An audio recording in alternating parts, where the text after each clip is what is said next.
Hi there, welcome to my channel where I talk about how to live mindfully for a happier and more peaceful. Oh, sorry, forgot to turn on the focus. Hi there, welcome to my channel where I talk about how to live mindfully for a happier and more peaceful life. Today, I wanted to talk about seeing life in HD, what that means, what it looks like, and how it can enrich your life when you're finding it routine, boring, and the same old. I originally wanted to title this video with 4K rather than HD or even bolder, 8K, 16K. But I realized my camera only allows me to shoot in HD for now, so without trying to be ironic, here's how to see life in HD so no other passing moment seems dull. I think we've all had days when life can seem a little dry, when you're doing the same routine day after another and just wonder what's the point of all this? Or we do the things as we love, but after some point, the sensory stimulants that used to bring so much joy all of a sudden has lost its appeal. And so perhaps we start to dream of a bigger life, a more adventurous one that is unbound to your 9 to 5 and involves grand escapes that literally allows you to escape your problems,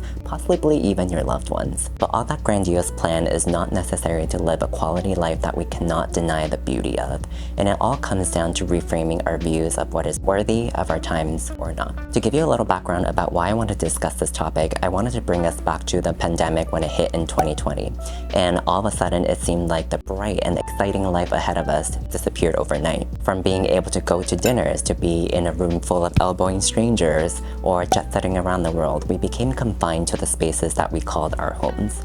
And we were forced to reconcile a life that was bound to a certain number of square feet, or endless if you're Ellen. Some people itched and suffered and broke up with their partners, while others thrived and found hobbies. I was a little bit of both in between loving it, but also feeling like I was stuck and there was only so much I could do being around in the house.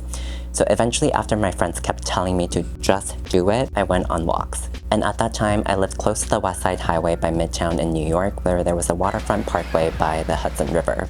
For me, before the pandemic, that was just like a meh place, but after being in the confinements of the house for so long, it suddenly became an oasis, a slice of heaven that I could have never imagined brings so much joy and beauty to my life. I remember seeing the willow trees billow with the winds and the murky Hudson River water glistening and waving in the sun and just feeling whole and healed. Even the floating trash looked beautiful. And that's when I realized that I had taken that resource for granted and my brain actively chose not to see its beauty until I really had to. And that HD living entails being able to see the pixels of beauty so vividly and so clearly, so life isn't just another blur or grain that seems like nothing in your first ever 90s PC. Now I think with the world returning to normalcy, our options again have expanded, but that also means we can fall back into our old habits of being addicted to stimulants, which I talked about in my previous video linked below, and constantly chasing the next experience in fear of a mundane, boring life. And we all know that between chasing the next dinner, the next party, and the next vacation plan entails those downtimes which we easily label as just lame and just a build up towards the next fun thing. But to live a life where joy is sustained, we need to start re-seeing those downtimes as precious and as joy bound, so our experience of happiness is not just limited to just external things we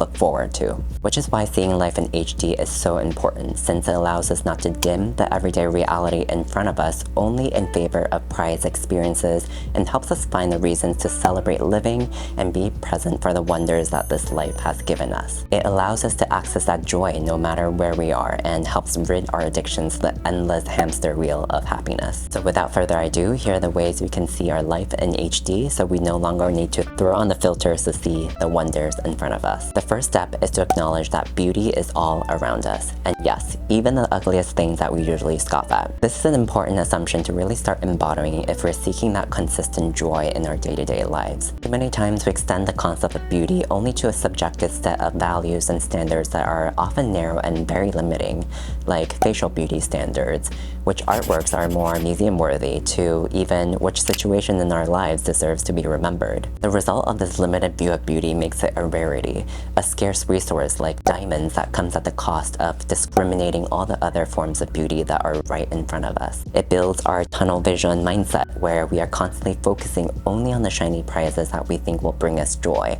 while the rest of the details in your life fade into a gray blur. Like that Hollywood cliche of chasing the hot guy when the less hot guy has been the one for you all along. I'll give you two examples. Have you ever walked down the same street you walked down for months or even years and all of a sudden saw a detail that you've never noticed before? That, has that building always been that pink of shade? Is a testament to our brain's amazing capacities to let us only process information we deem helpful, and thereby scanning the rest of information as secondary and irrelevant. Or a more extreme one, have you ever looked at something Crocs, and your initial reaction is one of disgust, but somehow over time, through enough capitalistic money poured into marketing or just mere exposure, you find yourself starting to like that ugliness, and perhaps you feel even a little shameful of disliking it in the first place. The object or situation itself has not changed, but all of a sudden, because of the cultural narrative shift in how we talk about it, we all of a sudden find it beautiful. And too oftentimes we have such a plethora of likes and dislikes that are so ingrained in our DNA to help solidify our identity that we forget to see the beauty in everything and everywhere. So take a moment and look around you, around your house or out the window. What have you never really paid attention to but now can acknowledge that there is intrinsic beauty in what it is? Maybe it's your neighbor's AC dripping down water against the sunset, or a tree that suddenly feels more alive.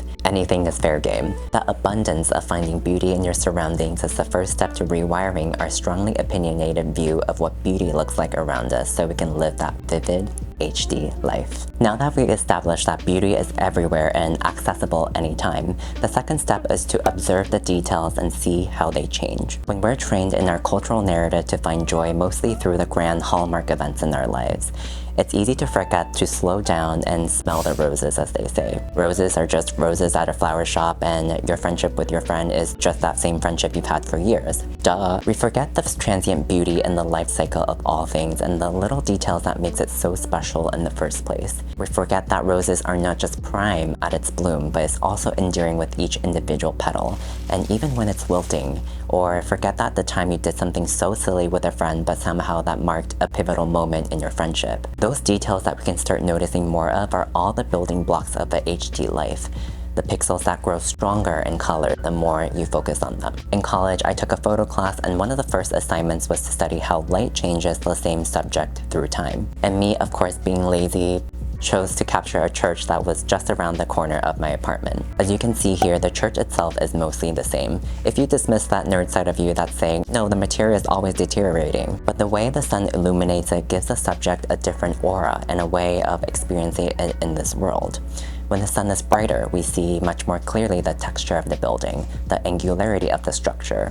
But when the sun sets, we see its solemn existence as a whole, and almost like a sleeping giant in a busy city.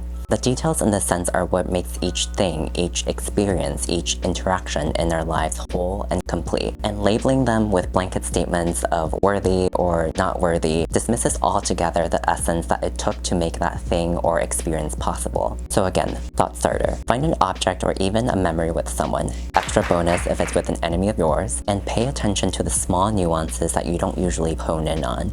What does it look, taste, or feel like, and how can you sense it differently so you even see another side of beauty to it? And no, you don't need to be an art student to enjoy the artistry that goes into each thing and relationship. All it takes is allowing ourselves to amplify our senses to let them be the little investigators of a beautiful and crafty crime show. Call yourself the Sherlock Holmes of beauty. While you're doing your little beauty investigations, another key and final step is to not color the experience or object with your own judgment. I think it's the easiest to understand it in the context of taking photos and throwing on filters. In this case, we want to see things for the way they are. And that convenient filter that each app offers, no matter how slight or outrageous, skews the beautiful reality that is present already. In that sense, our judgments of beauty are like the filters. They override the intrinsic delicacy of the object or experience and detracts from our ability to enjoy it. And going back to the first point, this isn't easy because with our predisposed likes and dislikes and our sky-high egos as humans, we tend to want to change things to our liking. No lips, fillers. Find someone revolting, talk trash about them. But respecting the integrity of what you're seeing is also honoring yourself that full experience of beauty, no matter how mundane life may seem. Some of the ways that we color things or experiences with our own judgment come in the form of, I wish it were more so-and-so, or this is great but it'll be even better if so-and-so, or straight up just criticizing it without even trying to appreciate it. Back to my story about the pandemic walks. Because I was so stuck in the mindset of what a beautiful landscape looks like in my head, my opinion prevented me from enjoying that space up till that moment of desperateness. It was again the same place, but observing the willow trees and the waves and even the trash from a close-up perspective and not imposing my beauty standards on landscaping like somehow I'm an expert, opened up a slice of HD footage that I only thought I'll see in nature documentaries. So let yourself fully immerse in the details and the perfection of what is rather than what it is not or what it could be. When we surrender our judgments to just observing things for truly what they just are, the nuanced colors start shining through and we let ourselves be in awe and in wonder. We are no longer trying to control the experience but are ingrained in the sharp and vibrant pixels that bring bountiful joy and beauty to our lives. And those experiences in the moment enlighten all objects and experiences to be worthy of our times, alleviating our need to constantly chase after the next saga. Our lives are no longer HD only for those special moments in our lives, and in turn, every mundane object, experience, and interaction becomes a full-fledged wonder for our mind and our senses to embark on. So there you have it, how to see life in HD when life is feeling a little boring or a bit of a downer. I encourage all of us to practice these steps when we can because, as they say, practice makes perfect. Again, sometimes happiness does require some homework. With the world operating at lightning speed again, it's assumed that the slow and duller moments are just, well, slow and dull. Don't let your life ride the waves of 10 pixels to 10,000 pixels back to 10, perpetuating you to find happiness and beauty only on short and fleeting moments. Let your senses be your everyday magnifying glass for beauty, and you'll be surprised at how exciting and vibrant your everyday life can become. I hope you enjoyed this video as much as I did creating it. Let me know whether you were able to see something you took for granted in a different light in the comments section. If you learned something from this video, give it some love and share it with a friend you deeply care for. And as usual, don't forget to like and subscribe. You got this. Till next time.